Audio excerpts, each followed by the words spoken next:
നമസ്കാരം. കേരളത്തിൽ എയിംസ് വരുമോ ഇല്ലയോ എന്നുള്ള വിഷയം വീണ്ടും ചൂട് പിടിച്ചിരിക്കുകയാണ്. അതിനേക്കാൾ ചൂടോടെ എയിംസിനെ സംബന്ധിച്ച് കേന്ദ്രമന്ത്രി സുരേഷ് ഗോപിയുടെ പിന്നാലെ നടന്ന് സംസ്ഥാന മന്ത്രി കെ.വി. ഗണേഷ് കുമാർ പരിഹസിക്കുകയും അതിന് ശ്രീ സുരേഷ് ഗോപി നൽകിയ മറുപടിയും എയിംസ് വരും മറ്റേ മോനെ എന്നുള്ള മറുപടിയും എയിംസ് വരുമോ ഇല്ലയോ എന്നുള്ള വിഷയത്തിനേക്കാളും ചൂടേറിയ ചർച്ചകൾക്ക് വഴിവെച്ചിരിക്കുകയാണ്. അപ്പോൾ ആ അവസരത്തിൽ ഈ രാഷ്ട്രീയക്കാരുടെ ഭാഷാശുദ്ധി അതൊരു വളരെ അവശ്യമായ ഘടകമാണ്. അവർ പൊതു ഇടങ്ങളിൽ സംസാരിക്കുമ്പോൾ അല്ലെങ്കിൽ പൊതു ഇടങ്ങളിൽ പ്രവർത്തിക്കുമ്പോൾ എന്നുള്ളതാണ് പൊതുവെയുള്ളൊരു അഭിപ്രായം. ജനങ്ങൾക്കും അങ്ങനെ തന്നെയാണ് അഭിപ്രായം. കാരണം സാധാരണ ഒരാൾ പറയുന്ന ഭാഷയാവരുത്. രണ്ട് സുഹൃത്തുക്കൾ തമ്മിൽ സംസാരിക്കുന്ന ഭാഷ ഒരു രാഷ്ട്രീയക്കാരൻ ഒരു വേദിയിൽ നിൽക്കുമ്പോൾ ഉപയോഗിച്ചാൽ അത് ഉചിതമാകില്ല എന്നുള്ളതാണ് പൊതുവെയുള്ളൊരു കാഴ്ചപ്പാട്. എന്നാൽ അങ്ങനെയാണോ നമ്മുടെ രാജ്യത്തെ, പ്രത്യേകിച്ച് കേരളത്തിലെ രാഷ്ട്രീയ നേതാക്കൾ ഇന്നോളം അനുവർത്തിച്ച് വന്നിട്ടുള്ള ഒരു നടപ്പ് രീതി എന്നുള്ളതൊന്ന് പരിശോധിച്ചാൽ മിക്കവാറും ഒരു 90% രാഷ്ട്രീയക്കാരുടെ കാര്യത്തിലും അല്ല എന്ന് പറയേണ്ടി വരും. ഉദാഹരണത്തിന് ശ്രീ പ്രേമചന്ദ്രനെ പരനാറി എന്ന് വിളിച്ച നമ്മുടെ മുഖ്യമന്ത്രി ശ്രീ പിണറായി വിജയനാകട്ടെ, ഒരു മരണ വീട്ടിൽ പോയി കുലംകുത്തി എന്നും കുലംകുത്തി തന്നെയാണ്, അല്ലെങ്കിൽ ഒരു മരിച്ചയാളെന്ന് പറയാൻ പാടില്ല, അദ്ദേഹത്തിൻ്റെ തന്നെ പാർട്ടിക്കാർ ക്രൂരമായി വെട്ടിക്കൊലപ്പെടുത്തിയ ഒരാളെക്കുറിച്ച് കുലംകുത്തി എന്നും കുലംകുത്തി തന്നെയാണെന്ന് പറയുക, ഈ പരനാറി പ്രയോഗം വീണ്ടും ആവർത്തിക്കുക, കടക്ക് പുറത്ത് എന്ന് പരസ്യമായി മാധ്യമപ്രവർത്തകരെ അവഹേളിക്കുക തുടങ്ങിയ കാര്യങ്ങൾ നമ്മുടെ മുഖ്യമന്ത്രിയായിരിക്കുന്ന ആൾ തന്നെ ചെയ്തിട്ടുണ്ട്. ഇനി അദ്ദേഹത്തിൻ്റെ പാർട്ടിയിൽ ഉള്ള മറ്റുള്ളവരുടെ ഒരു പ്രകടനം നോക്കിക്കഴിഞ്ഞാൽ 1, 2, 3, 4 എന്ന് പറഞ്ഞ് നമ്മൾ ആളെ കൊന്നു തള്ളിയിട്ടുണ്ട് എന്ന് പറയുന്ന നേതാക്കന്മാർ അദ്ദേഹത്തിൻ്റെ പാർട്ടിയിലുണ്ട്.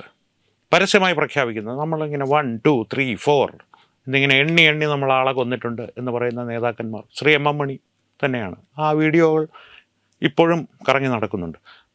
സ്ത്രീകൾ മറ്റെന്തോ പരിപാടിയാണ് കാണിക്കുന്നത് എന്നുള്ള തരത്തിൽ പൊമ്പിളയൊരുമൈ സമരക്കാരെ അപമാനിച്ച എം മണിയെ നമ്മൾ കണ്ടിട്ടുണ്ട്. ഈ കഴിഞ്ഞ തദ്ദേശ സ്വയംഭരണ സ്ഥാപനങ്ങളിലേക്ക് നടന്ന തിരഞ്ഞെടുപ്പുകളിൽ വമ്പൻ പരാജയം LDF ഏറ്റുവാങ്ങിയപ്പോൾ ആനുകൂല്യങ്ങളെല്ലാം വാങ്ങി നക്കിയിട്ട് ഞങ്ങൾക്ക് ആരും വോട്ട് തന്നില്ല, എല്ലാവരും കൂടി പറ്റിച്ചു എന്നുള്ള രീതിയിൽ പ്രതികരിച്ച എം മണിയും നമ്മൾ കണ്ടിട്ടുണ്ട്. ഇനി അല്പം കൂടി പിന്നോക്കം പോയാൽ, കുറച്ചധികം പിന്നോക്കം പോയാൽ, കേരളത്തിൽ എന്നും ഒരു തമാശക്കാരനായി കണ്ട് കുറേ അധികം ആനുകൂല്യങ്ങൾ ഭാഷയുടെ കാര്യത്തിൽ ജനങ്ങളും മാധ്യമങ്ങളും നൽകിയിരുന്ന ഒരാളായിരുന്നു E.K. നായനാർ. മുൻ മുഖ്യമന്ത്രിയായിരുന്നു അദ്ദേഹം. തന്നെ ഈ വിദേശ നാടുകളിൽ ബലാത്സംഗങ്ങളൊക്കെ ചായ കുടിക്കുന്നത് പോലെയാണ്, വളരെ സരളമായി നടക്കും, അത്ര വളരെ എന്താ പറയുക, സർവ്വസാധാരണമാണ് എന്നുള്ള നിലയിൽ അദ്ദേഹത്തിൻ്റെ പ്രതികരണങ്ങൾ ഉണ്ടായിട്ടുണ്ട് പണ്ട്. ഇനി തിരിച്ച് K.B. ഗണേഷ് കുമാറിലേക്ക് വന്നു കഴിഞ്ഞാൽ, ഇന്ന് അദ്ദേഹം ഇടതുപക്ഷ സഹയാത്രികനാണ്. മുമ്പ് വലതുപക്ഷ സഹയാത്രികനായി UDFൻ്റെ ഒപ്പം നടന്നിരുന്ന കാലത്ത് നമ്മുടെ കേരളത്തിൻ്റെ മുൻ മുഖ്യമന്ത്രിയായിരുന്ന VS അച്യുതാനന്ദനെ അദ്ദേഹം ഒരു സദസ്സിനെ അഭിസംബോധന ചെയ്ത് സംസാരിക്കുമ്പോൾ VS അച്യുതാനന്ദനെ അദ്ദേഹം വർണ്ണിച്ചത് പുറത്തു പറയാൻ പറ്റാത്ത ഭാഷയിലാണ്. അതായത് VS അച്യുതാനന്ദൻ ഏതാണ്ടൊരു ഞരമ്പ് രോഗിയാണ് എന്നുള്ള തരത്തിൽ വളരെ അശ്ലീലമായ പദങ്ങൾ തന്നെ ഉപയോഗിച്ച് ശ്രീ K.B. ഗണേഷ് കുമാർ VS അച്യുതാനന്ദനെ അഭിസംബോധന ചെയ്ത സംഭവങ്ങളുണ്ടായിട്ടുണ്ട്. ഇനി അതാണ് ഞാൻ പറഞ്ഞു വന്നത്, ഈ രാഷ്ട്രീയക്കാരുടെ ഒരു ഭാഷാശുദ്ധി. എൻ്റെ ഓർമ്മയിൽ ഇപ്പോൾ സജീവമായി പ്രവർത്തിക്കുന്ന രാഷ്ട്രീയ നേതാക്കളുടെ കാര്യമെടുത്താൽ ഭാരതം മുഴുവൻ പൊതുവെ ഈ ഒരു സഭ്യമായ ഭാഷ കൈവിടരുത് എന്നുള്ള നിർബന്ധ ബുദ്ധിയോടുകൂടി പ്രവർത്തിക്കുന്ന ഒരു വിഭാഗം BJP നേതാക്കളാണ്. അത് മുകളിൽ നിന്ന് പ്രധാനമന്ത്രി ശ്രീ നരേന്ദ്രമോദി ആയാലും, ആഭ്യന്തരമന്ത്രി ശ്രീ അമിത്ഷാ ആയാലും, രാജ്നാഥ് സിംഗ് ആയാലും, മറ്റാരാണെങ്കിലും വളരെ സഭ്യമായ ഭാഷയിലേ അവർ പ്രതികരിക്കാറുള്ളൂ. ഇനി മറുവശത്ത് കോൺഗ്രസിനെ എടുത്താൽ സുപ്രിയ ശ്രിതെ തുടങ്ങിയ കോൺഗ്രസിൻ്റെ വക്താക്കൾ, പവൻ ഖേരെ, എന്തിന് കോൺഗ്രസിൻ്റെ അധ്യക്ഷൻ എന്നറിയപ്പെടുന്ന മല്ലികാർജുന ഖാർഗെ തന്നെ വളരെ മോശമായിട്ടുള്ള ഭാഷകൾ സംസാരിക്കുന്ന നിരവധി അവസരങ്ങളുണ്ടായിട്ടുണ്ട്.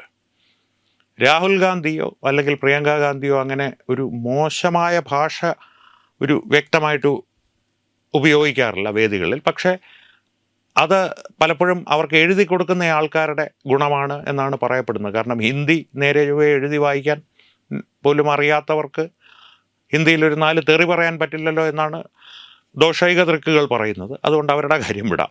ഇനി കേരളത്തിലേക്ക് തിരികെ വന്നാൽ ഈ ഭാഷാശുദ്ധി രാഷ്ട്രീയക്കാർക്ക് ആവശ്യമോ എന്നുള്ളൊരു വിഷയം നമുക്ക് വീണ്ടും എടുത്താൽ ആവശ്യം തന്നെയാണ്. കാരണം പൊതുവേദിയിൽ എപ്പോഴും ഒരു സഭ്യമായ ഒരു സമൂഹത്തിന് ഇണങ്ങുന്ന ഒരു ഭാഷ ഒരു രാഷ്ട്രീയ പ്രവർത്തകൻ ഉപയോഗിക്കുന്നത് തന്നെയാണ് ഏറ്റവും നല്ലത്.